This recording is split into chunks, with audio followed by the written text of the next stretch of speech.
The podcast was many things, but and it had many purposes. But I think it would be appropriate to frame it um, at least in a retrospective format, according to its original intents. And they were at the time didn't feel very simple, but in hindsight, I think they become quite clear. Essentially, in 2018 and 2019, I was going into my 20th year of playing games online. And in that period, I'd had some incredible experiences, some incredibly bad experiences, and of course, thousands and thousands of meh experiences. And I had become frustrated with not feeling like I was getting what I wanted out of gaming. There have been periods in my life, especially when I was in my 20s, where gaming absolutely took over my life. I was using it as a way to numb myself and to escape from my problems. Coming back in my 30s, I managed to carve out a niche for gaming that wasn't dangerous for me anymore. There was no chance of it taking over my life. There was no chance of it destroying my career or my relationship or anything else. But all the same, it didn't feel like the release and the connection that I wanted it to be. So at the end of the year, I thought after having a unique experience in the middle of 2019, where I actually sat down and talked with a friend of mine, shout out to Bad Luck, my buddy Taylor, just about games, and listening to it. I had recorded it for some reason. I think I was trying out streaming, just testing it. And listening back to it, I thought to myself, I could do this, like this could be a thing. I would like to listen to this, and I think others might too. And so that created the idea of the podcast. And around right after the turn of the new year in 2020, I decided to give it a shot. So doing something creative was one of the goals of the podcast, always. Trying to shape a more meaningful social gaming experience by doing something creative. And lastly, one of my other goals at the time was to stimulate activity in the Discord server that I manage. About a year and a half ago, a bunch of my old gaming buddies reconnected over Discord. And I took the initiative to get a server set up. And it's grown a lot since then. There have been times where we've played a lot of games together, and times where all we really do is complain to each other about our spouses and our careers.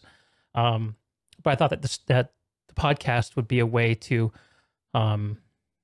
potentially stimulate people to want to discuss things more and play more games together. And I think that there was some limited success there. But overall, so let's review. How did these things pan out? So goals of number one, talking about making social gaming experiences enjoyable again, or finding something meaningful about social gaming experiences. And number two, doing something creative. So the first attempt at a podcast was something that ended up being a little overly structured. And it was our first show where we talked about the decade's worst and best video games. Logical thing to do on the first week of a new decade. When I say we, I should be clear. I'm talking about my friends Matt and Taylor, who were critical at the start of the podcast, and were on almost every single one that I did. I didn't really know what the podcast needed to be, but I was familiar with the idea of a few friends who were passionate about something mutually, just talking about stuff. And that's where it began. So, decade's worst and best. That was a 3-hour-long conversation that proved out that it was possible to have interesting discussion, but didn't seem to go much of anywhere.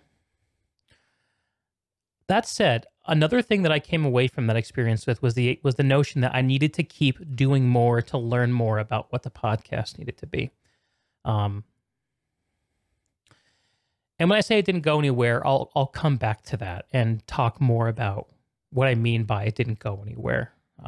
It's very specific, and it'll make more sense in the context that I'll arrive at shortly. So what happened next? Well, I started doing interviews. I interviewed my good friend Dospak. Shout out to Kelly, that's his name. And I also interviewed the guild leader of a Guild Wars guild that I played with, named Muriel the Moon. And those were really enjoyable conversations. And they were the first interviews that I did live. And they really activated in me the desire to talk to people in this format and the power of the interview. The first two shows, for the most part, I mean, I did stream them live, but there was no live viewership. And I didn't expect there to be, so that's fine. But later shows, like when I talked to Muriel the Moon, a few people from Muriel's community jumped in and watched the show. And that was the beginning of me realizing the power of tapping into neighboring communities in order to create more exposure for the work that I'm doing. But largely, although I enjoyed the interview format, I was still wanting to iterate on the idea of having a show focused on game discussion. And so we tried a bunch of things. Let's pull up my channel and see what we tried. See what I tried.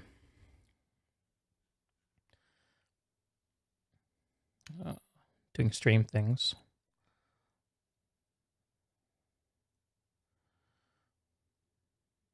Why could I not find this playlist? There we go.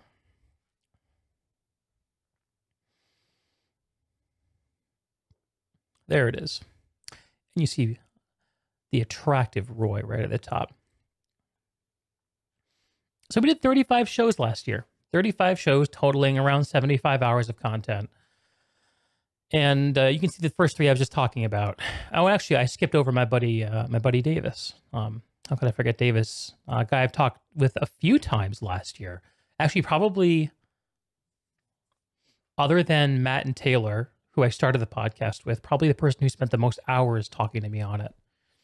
So yeah, the Decade's Worst and Best. Then I had a series of a few interviews. And then the fifth show was called Game Monetization.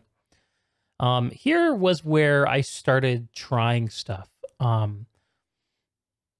So the Game Monetization show was one where I talked to Matt, and Matt has professional experience dealing with monetization, not in video games, but in other consumer industries.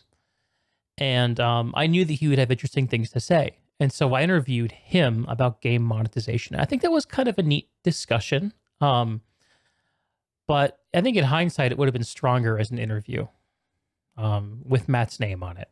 So that's something that was a missed opportunity, but maybe an opportunity to come back to later. Then I talked to another friend of mine, a friend of a friend, actually, who was passionate about Destiny. Because for me, I've always been interested and curious about the game Destiny, and that was an okay discussion. Again, very game focused, and I went down the line for a few months. You can see. Valentine's Day special. That's a fun one where I talk with Matt and Taylor about getting our spouses to play video games with us. Does Destiny 2 alienate socializers? I was playing with the idea of maybe the podcast is like this short topical format. You can see only 30 minutes. I started talking about Diabolical. That's a game that a bunch of people in my Discord community were excited about, and we all just jumped on and talked about it. Time Tortoise. This was a discussion with Matt and Taylor that had absolutely no, it was kind of like a variety show. Hey, what's up, Lex? Thanks for dropping in, man. I'm talking about the year in retrospect. I don't know how entertaining this is actually going to be. I hope some people find it interesting, but for the most part, I just kind of feel like I have to do it before I move on. There's a certain utility in formalizing your thoughts into words. Now that I've said that, though, I'm going to stop dragging everyone through the muck here. We care about 2021, sir, and upcoming podcasts. Well, that's a relief to me, brother. And I'm going to get there. I have some plans for the year, and we're going to talk about them. So anyway, the podcast just meandered down this trail of trying things. I had a glimmer of something when I interviewed Mukas, who's a popular Planetside content creator, and I saw that that video on YouTube did pretty well. Again, name recognition, activating interest. And then I started tunneling into the Planetside community a bit, talking to people about the Outfit Wars competition that occurred earlier in the year, talking with the project leader on the Planetside Forever project, which is a project to emulate and recreate Planetside 1 as a fan project. And then I started to figure out, any free energy gamers? You have to ask Moocast about that. And then I started to really lean into the whole interview idea. Right around the middle of the year, when I had a string of a few really, really popular and successful interviews, at least at the time at the scale I was at, Commander Sirius actually approached me about being on the show. I think that he saw my Moocast podcast and got the idea that he wanted to do more collaborative stuff with people. And that was the first show that I did where I felt like there was really something that could move. Really a lot of free-floating energy to capture. And then after that, I managed to wrangle the lead designer of Planetside, Rel, and that blew up completely. And then I talked to at the time, the biggest Guild Wars streamer, I think still the biggest Guild Wars streamer, Mighty Teapot. And I spent a few months talking to different people from the Guild Wars community, the Planetside community, and eventually World of Warcraft Classic. But I settled into this idea that it's about the people, which made a lot of sense. For me, anyway. I think I'm primarily a socializer when it comes to video games. And in a way, sitting down to talk to people in this long form and being able to discuss topics patiently and with as much detail as is needed was really, really, well, first off, enjoyable. And secondly, something that I felt like I was in a position to do uniquely compared to the rest of what other podcasters and content creators have done. And with the Rel podcast, I got the idea of it would help people to enjoy the content if they didn't feel like they have to watch 3 hours. So I broke it up into smaller clips. And with the Rel podcast and with the Mighty Teapot podcast, I did a ton of clips. And that was cool because it was successful in getting people to see my stuff who I don't think would normally watch a long podcast.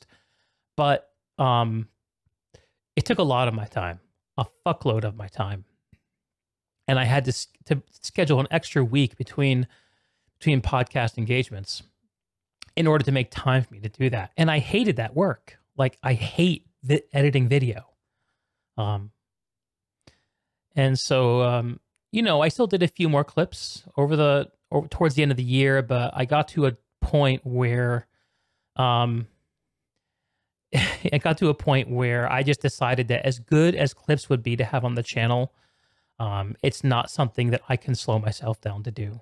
And I knew it was going to limit growth, but by pivoting away from the things that I'm not good at and that take away my time from being creatively fulfilled, it allowed me to focus on the stuff that I am good at and does give me creative juice back, which is important because I don't do this as a career. I do this as a hobby. It's after I do my job, after I take care of my chores, after I make sure my cat is in good shape, although cats take care of themselves, let's be honest, and make sure my wife is happy, that's when I start doing this shit.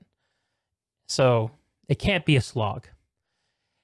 Lex says, yeah, that's my problem. I just jammed a 3-hour dick of a video into YouTube and call it a day. Even shortening stuff down to like a palatable hour, the analytics on watch time for it always suffers compared to some brain dead 10-minute video. Right. And I've gone back and forth with the question of like, how grabby do I want to be about trying to get people's attention? I saw stuff from a bunch of different people suggesting ways to get attention, and I've seen examples of creators who lean into things like giveaways to get followers and to get people to click on their shit. And I have always found that approach to be alienating and nauseating. And I knew I didn't want that for my channel. Then you do a really concise 10-minute video on something you care about, and you're forced to leave stuff out that's important so you don't know. Yeah. Also, editing video just turns out to be hard. So I actually sat down a couple times to do this video that I'm recording live now, and had to stop doing it because I have to perform in order to coalesce my ideas. I don't know what it is. It's just something about me. And having an audience is really critical, even if it's just the person on the other side of the podcast or the chat. It really helps me. So this is what it's going to be for me in 2021. We're going to keep doing the podcast interviews. I'm going to double down on the conversational content, because that's what keeps me going. And that's something that I can do. I can sustain as a hobby for as long as I want to. But let's talk about some things I'm definitely going to change from 2020 about the podcast. In 2020, I put a lot of pressure on myself to do something every single week. I knew that discipline was going to be important, to make sure I didn't just have a good idea and do nothing with it, which is something I did for the previous 20 years I played games online. I have been a clan, outfit, and guild leader in games. I have done community data analysis on stuff that people have found interesting or not, depending on what I did. I have contributed in a lot of ways to online communities in the past, but never felt like I've gotten what I've got back out of the podcast this year. And so it's also shaped the way that I play video games. I no longer feel like I need to play games to get really good at them, because I've realized that's kind of not my calling. I'm never going to be as good at clicking heads as you, Lex. I'm never going to be as good at tanking a dungeon as people who really devote themselves to it. I'm never going to be as good as streamers who make it their mission to be good at a game and to show that off to the world. I thought for a little while, and I'm ping-ponging all around my outline, which I guess is not that surprising. I thought for a little while that I might try to be a streamer. And let me pull this back. Yeah. So when I say be a streamer, like, to me, that means, like, I turn my stream on and then do stuff. And I try to get people to the stream, and I try to build it, and I try to have it be this thing, this community. I think I've decided to let go of that idea to some extent, because being on stream is not restful to me. It is inspiring and creative and necessary, but it's not restful. I'm an introvert. I recharge offline. Always been that way. So I have to recognize in a dialectic fashion the fact that I both need to connect it with people and I need to disconnect from people.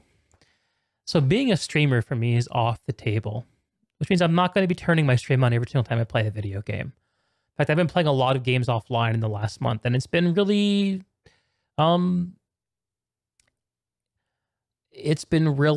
illuminating in figuring out what I can get out of games offline versus online when it comes to streaming. When I tried streaming myself doing gameplay last year, I found myself questioning the experiences I was having based on the amount of engagement I was getting from the stream, from the chat. If people were dropping by and talking to me, I felt like I was getting validated, and it was amazing, and I loved it, and I had a great time. But if no one dropped by, which is just statistically what happens when you're at my size and scale, then I kind of felt like I didn't get anything out of the time. I didn't get the recharge I needed, and I cannot base so much of my recharge on that RNG. However, in recent days, after letting go of the idea that I would be a streamer, I got sad. I I got sad at the idea of only coming online to do podcasts because I do love that experience of communing with gamers. And the podcast is a fantastic manifestation of that. And it's going to stay focused on the one-on-one interviews because that's where it's great, I think. However, that format is not really a fantastic audience participation, chat participation format. And I do like hanging out with Twitch chat, and I do want to find a way to channel that. So here's what I think I'm going to do in 2021. The podcast will continue. I'm going to try to grow over time the scope of I'm trying to grow over time the types of people that I connect with. So 2020 was a lot of streamers. In 2021, I have a few developers for games you've heard of that I'm working with to try to get interviews set up. One should be come on, I think, pretty shortly. And some of the others are longer term projects.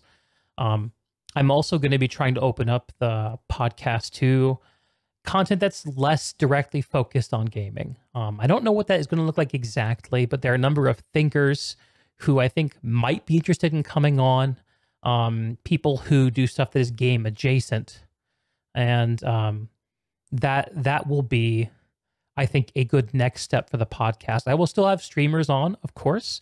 And one of my long-term goals I'm working on primarily offline is to try to gain enough context on the monster, the beast, the Leviathan that is World of Warcraft to be able to talk about it intelligently with people, to be able to put a story and paint a picture in my head of what has happened to it over the years. And I'll go on record saying I'm playing Shadowlands and loving it. Ian, I would love to talk to Ian. Although if I were him, I probably would not want to talk to me. Because I'm going to start with game stuff and then very quickly all the high level balance stuff that he, I don't know. There are a lot of people I'd love to talk to. Ian is definitely on the list. You've been doing reacts to live PS2 content this past year and a half, so you've enjoyed it. Don't even have to play the game and have had pretty good reception. Yeah, React content is interesting. I did my own little forays into it too. There was a moment where I was playing Skyrim on stream, and you talked about and you were actually there, Lex, and we were talking about the Stadia guy's tweet. And that was, I think, a fun video. Swirlos, ask Ian, DPS Warrior, why you do this. Yeah, okay. I have some part of my outline where I'm going to talk a little bit about the games I played, and we're going to get there. We're going to get there. But yeah, I will write those down. If you have any suggestions of either guests that you'd like to hear from or questions for those guests that would be good to ask, fire them my way, man. I write all this stuff down. So talking to developers, talking to people who are game adjacent thinkers, I've really been inspired by a couple of people in recent months. One of them is Lex Friedman, who's an AI researcher and podcaster. And I learned about him from his appearances on Joe Rogan. And he's this like romantic nerd who's talking to everyone who will talk to him. And he really focuses on academics and business executives. And he's exploring these ideas to him that are hard to grapple by having all these conversations. And I feel like that's kind of what I'm doing too. I've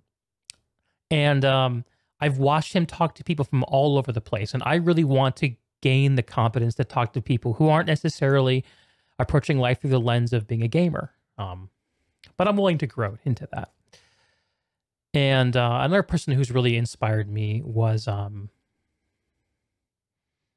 it just popped right out of my brain.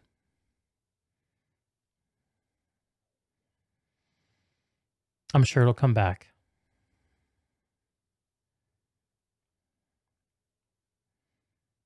God, that bothers me. Okay. Boomer moment.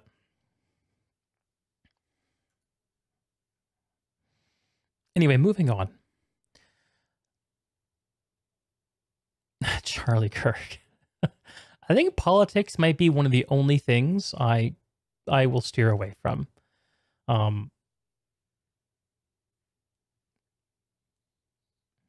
At least if I do talk about politics, it'll be with like at the theory level. There's a whole lot of perspectives I could share there that I won't.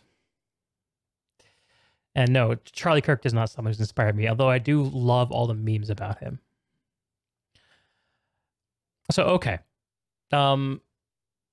We are going to do more interviews, but I'm not going to probably hold myself to this idea of a weekly podcast format anymore, as much as I'd like to. I'm going to be pursuing guests I want to talk to, and I think have something to share, who have interesting perspectives they can share with the world, and tunnel into those. So more than likely, there will be fewer podcasts, but I hope that means that they're more interesting. That's a risk that I'm taking because one of the reasons I really wanted to be consistent last year is because I knew it would help me hone my craft. Practice makes perfect. I put like 75 hours into podcast content last year. I'm sure if I'd done 150, there's a possibility I'd be even better at it. But right now I feel like I am at a level that I'm comfortable with, and I'm playing more with who I'm talking to. Anyway, I'm repeating myself. Thinking out loud, folks. Can't be platforming toxic elitist infantry players. Bad for the brand. I think platforming toxicity always has a risk. One of the interesting things that I've noted is that you tend to be associated with the people who are guests on your show and their views and what they're known for, regardless of what's actually discussed. So like I had a number of people on from the Planetside community last year, and I have a fairly strong sense that a lot of the opinions people formed about me and my take on Planetside were just made by association. First I had Mukas on, and then I had Commander Sirius on, and then I had Rel on. And I think, and part of the reason I had A-Flick on, in addition to the fact that I liked the guy and thought that we could have a cool conversation, was because he was actually a try-hard infantry player. And I knew I could talk to him at that level, even though I hadn't been part of the try-hard infantry game for a long time. And I could reset that association. And Lex, I think, yeah, you actually did a critique of one of my podcasts that I never got around to watching. You listened to what I was saying and found out I was more like us on the other side. Yeah. Well, I try not to be partisan, right? I try to mine the truth in each side. But I think that it's really risky to attack the avenues of skill expression in a game that endure over time. And people who are tryhards are people who just really care about those avenues of expression and don't want them to be removed or diminished. And I really respect that.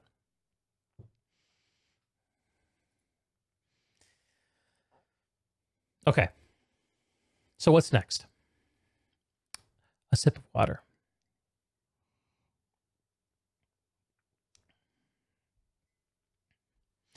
Oh, yeah. Okay. So the other part of this thought of probably not going to have consistent weekly podcasts, going to have them as often as possible according to people's availability, focusing on guest quality. But what I think I will do to fill in the gaps of regular content and to also not miss the boat on what Twitch could be for me and for people who enjoy my content, is I'm going to do a weekly show. Now, I think this is kind of like the first one of the year. And I think what it's going to look like is news and commentary and discussion, probably some React content, mixed with some kind of gameplay. I've definitely learned that there are some games that I don't want to play on stream. I can think that actually a few games really pop out at me for that. But there are good stream games too. And I'm going to try that tonight. So after I get done with this retrospective discussion, I'll be playing the new pseudo-rogue-like dungeon in World of Warcraft called the Tower of Torghast. They just unveiled a new triple-size, triple-length mode for it that I'm going to try to brave. So fingers crossed there. Hope I don't get destroyed. Hope I get carried. That would be great.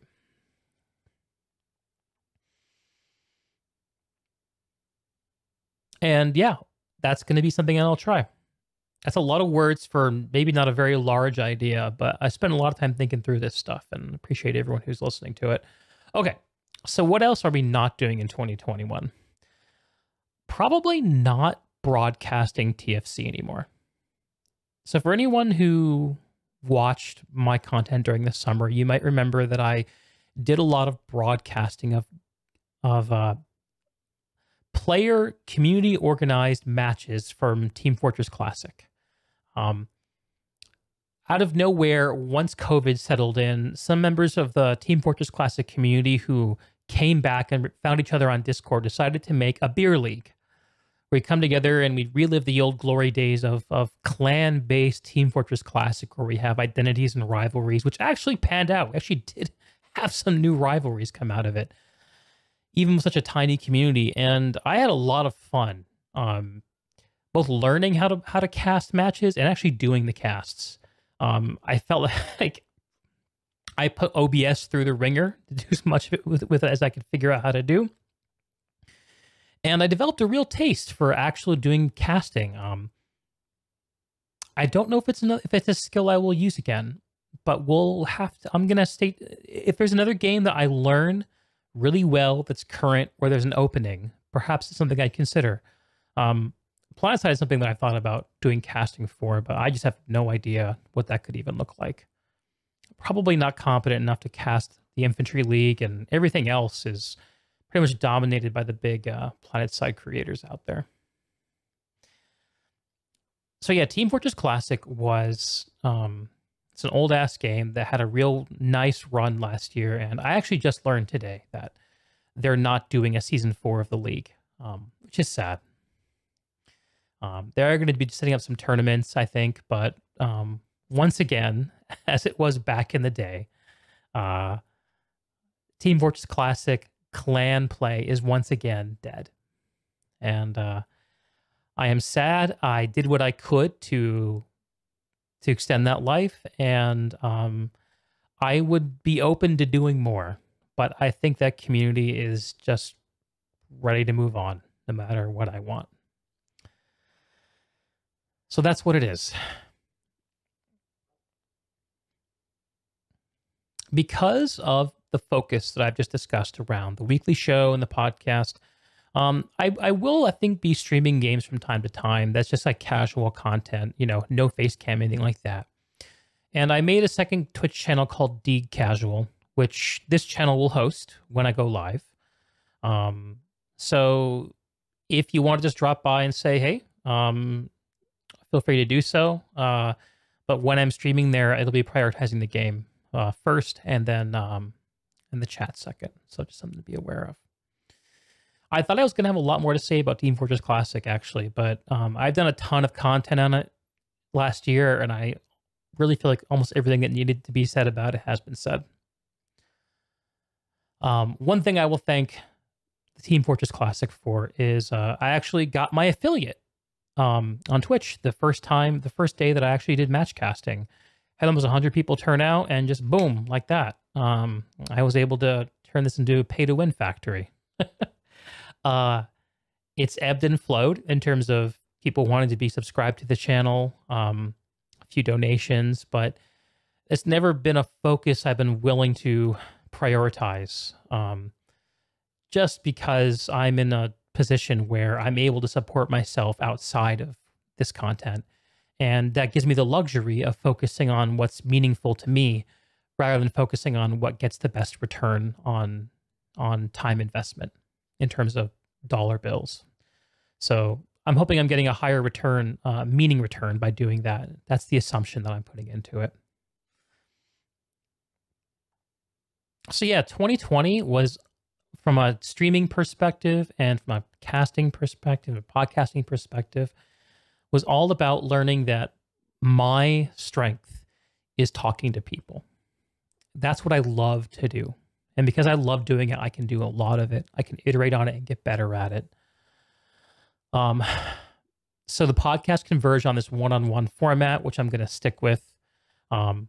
Early on, I've been focusing on where I feel like I'm comfortable with people who want to talk to me about games where I've put in my 1,000 hours or 5,000 hours, whatever it is, and just building the brand. Like, what is all of this? I don't know if people really need to know who I am or what my name is, but I think Basementside is a neat brand, and it's something I really want to help grow. So hopefully this year we'll do that. And on to bigger, better, and hopefully more interesting things.